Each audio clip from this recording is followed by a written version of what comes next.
Higala mayong adlaw, salamat sa Dios o pinagi sa gracias Ginoo nagpadayon kining online 15-minute Bible Truth online broadcasting ministry. Kini na pod ang gusto nga alagad si Pastor Mark Sasidon, kauban ako si Brother Diego Tunyakaw brad, mayong adlaw brad. Salamat sa Ginoo brad no nga naa nasabta maka share tanila brad no sa atong mga tigpaminaw ining online broadcasting na to brad, mga kamaturan na sa Biblia brad. So atong hisgutan ron Brother Diego kining sa Roma Kapitulo 5 brad 19. Sulat ni Apostol Pablo mga higala ngadto sa mga magtutuo sa Roma no sa 5:19 nagingon ang Biblia kay maingon nga pinagi sa pagkamasinupakon sa usa ka tawo daghan ang nahimo nga makasasala sa ingon pinagi sa pagkamasinugtanon sa usa daghan ang mahimo nga matarong. So Brother Diego, kani atong makita brad nga duha ka klase nga tawo diri brad no? Ang usa brad masinupakon, then ang usa masinugtanon. Now, higala si Adan nga atong unang ginikanan, moto siya tawo nga masinupakon. No? Musugod tag sa dili kita nga mga kaliwat ni Adan, subo man palandungon pero masinupakon kayo tas Ginoo. No? Kanunay ang Ginoo owahi sa tong kinabuhi. Kanunay kining maayong balita gi kaning mga pulong sa Ginoo. Dili lang nato tagdon, no? Di nato tagaan og pagtagad. Now, dili malalis o dili nato kanabang mulabay lang nga timanan nato kanunay nga ang pagkamasinupakon sa Dios aduna jud na siya'y kabayaran. Muna ningon ang Biblia nga atong unang ginikanan tungod kay masinupakon siya daghan ang nahimo nga makasasala. So ang pagkamasinupakon sa usa brad daghan ang naangin. Muna kita karon no naangin tas pagkamasinupakon sa usa. No? Gani nagingon ang Biblia nga kun imo ning dili nimo tagdon ang pulong sa Dios, imo ning supak-supakon ang pulong sa Ginoo. Unsa may giingon sa Biblia sa ikaduhang Tesalonica Kapitulo 1 versikulo 8. Ingon ang Biblia, diha sa nagadilaab nga kalayo nga magapanimalus nganha kanila nga wala nakaila sa Dios o nga wala nagtuman sa mayong balita sa atong Ginoong Hesus Kristo. Kinsa pagasilutan pinaagi sa walay katapusan nga kalaglagan gikan sa presensya sa Ginoo o gikan sa himaya sa iyahang gahom. So brad naagi di ay resulta brad ang pagkamasinupakon sa tao. No? Ingon ang Biblia silutan, pagasilutan sa walay katapusan nga kalaglagan.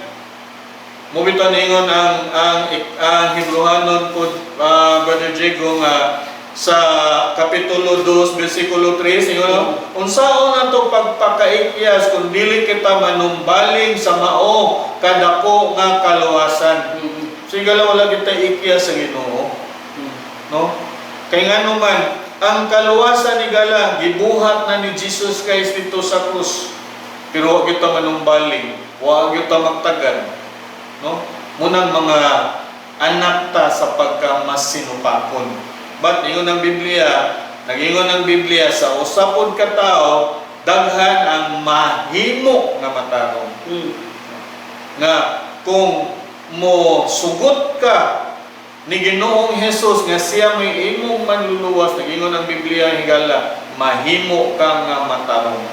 Brother Diego? Tinood niya basta nga sa diha kuno nga pinaagi sa usa ka tawo si Jesus Christ nga ang tawo mahimo diay nga matarong siya atubangan sa Dios. Ingon siya diri sa atong sa verse na to sa Roma 5:19 ingon siya rin kay mingon nga pinaagi sa pagkamasinupakon sa usa ka tawo, no? Oh. Daghan ang nahimo nga makasasala. Busa pinaagi sa pagkamasinugtanon sa usa, daghang mahimo nga matarong. That's right. No? Ang kining usa ka tawo gisgutan diri nga masinupakon nagisgot ni siya ni Adan. Nga sa diha nga ang Dios mihatag og sugo ngadto sa ni Adan, ingon siya makahimo mo sa pagkaon sa mga prutas na sa inyong palibot, ingon ang Dios ngadto ni Adan. Insa apan sa prutas nga naa sa inyong taliwala, dili gayud kamo magkaon ini. That's right. Kay sa panahon nga magkaon kamo, mga matay gayud kamo. No? Mao ning gisgutan diri sa 19 nga kay maingon nga pinaagi sa pagkamasinupakon sa usa ka tawo, daghan ang nahimo nga makasasala. Sa sala ni Adan mga higala, musugot sa dili. Apektado ta, no? Matag bata nga mugawa sa tutuangan sa inahan, ang kiniya sa bata na pattern na sa sala ni Adan. No nga bisag unsaon nimo paghimo og maayo, no? Atubangan sa Dios masinupaton gihapon ka tanawar ko, no? Bisag unsaon og dili sa imong ginikanan nga ayaw lagi adto, ayaw laag sa imong baton, wala gani. Ngano man kay masinupaton ang atong kinaiya. No? Mao nga ingon siya diri sa 18 atong basahon na pastor sa 18 siya.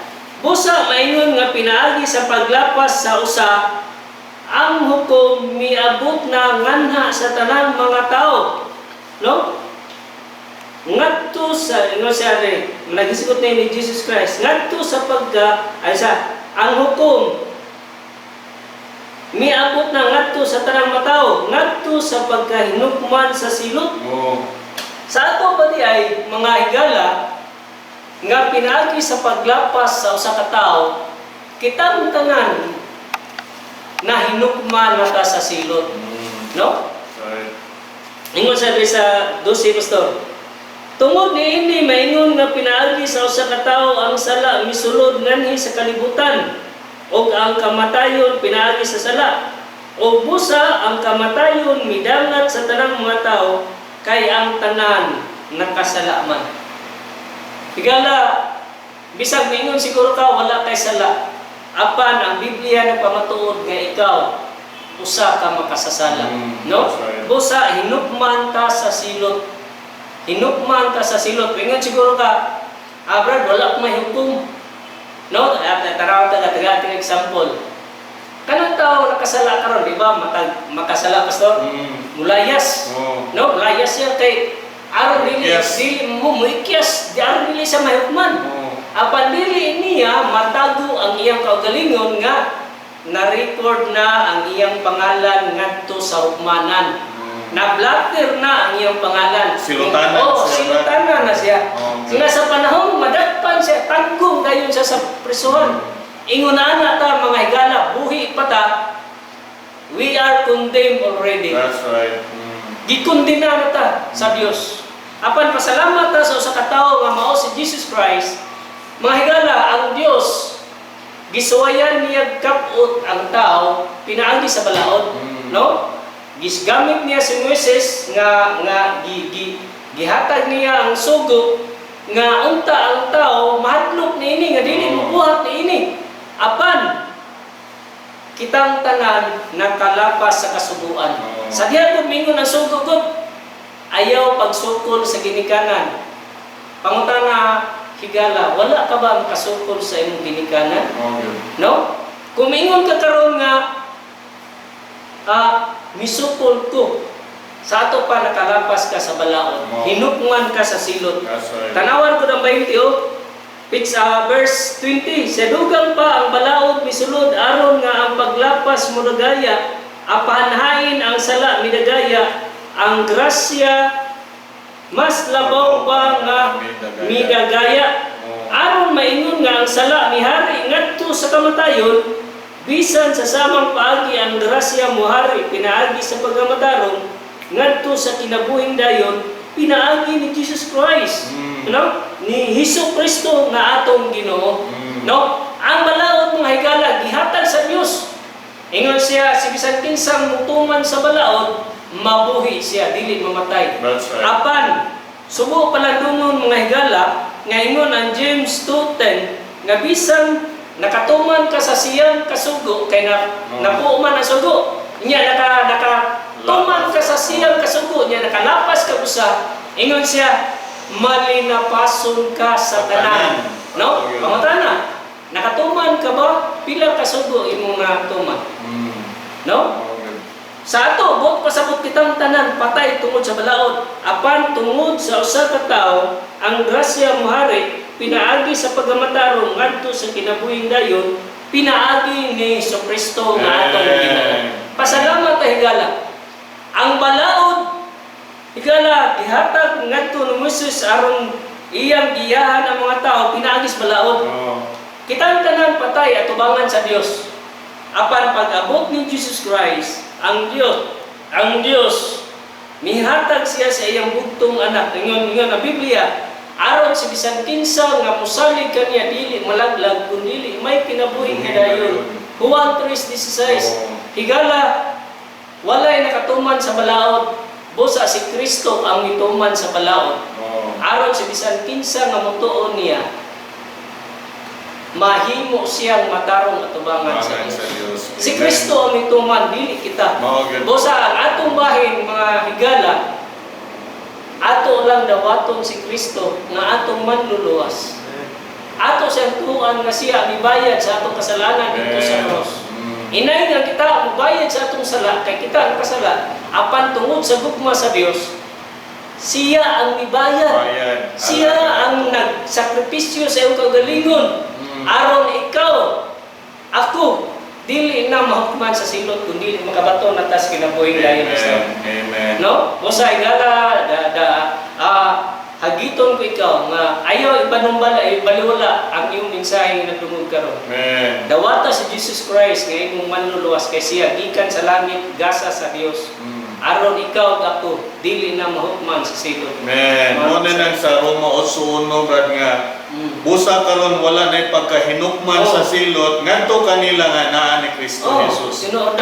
So kung naa ka ni Kristo Jesus sigala di na kay hinukman sa silot. Ningon ang Bible nga kung naa ka ni Adan, ingon diya ang tanaw sa Ginoo nimo makasasala. Pero kung naa ka ni Kristo, ang tanaw sa Ginoo nimo matarong. Yes. So pangutan na magpili ka. Pabilin ka ni Adan o ari ka ni Kristo. Higala duol ni Kristo. Aron ka maluwas, aron ka mamatarong. Kininaw sab si Pastor Mike sa sidon, kauban ako si Brother Diego Tunyakaw. Salamat mi nga naka-share mi nimo ning mga kamatuoran diri sa Biblia. O kami magaingon kaninyo, ang Dios magapanalangin mayong adlaw natong tanan. Amen. Kung ikaw nagatuo sa pulong sa Dios mahitungod sa kaluwasan, pag-ampo ani nga inampuan, Ginoong Hesus, usa ako ka makasasala ug dili angayan sa langit. Salamat sa imong kamatayon didto sa krus alang sa kabayaran sa akong sala. Pasaylo ako sa akong mga sala ug akong angkunon si Ginoong Hesus nga akong manluluwas. Pasudla si Ginoong Hesus sa akong kasing-kasing kay gusto kong malangit. Sa ngalan ni Ginoong Hesus Kristo. Amen.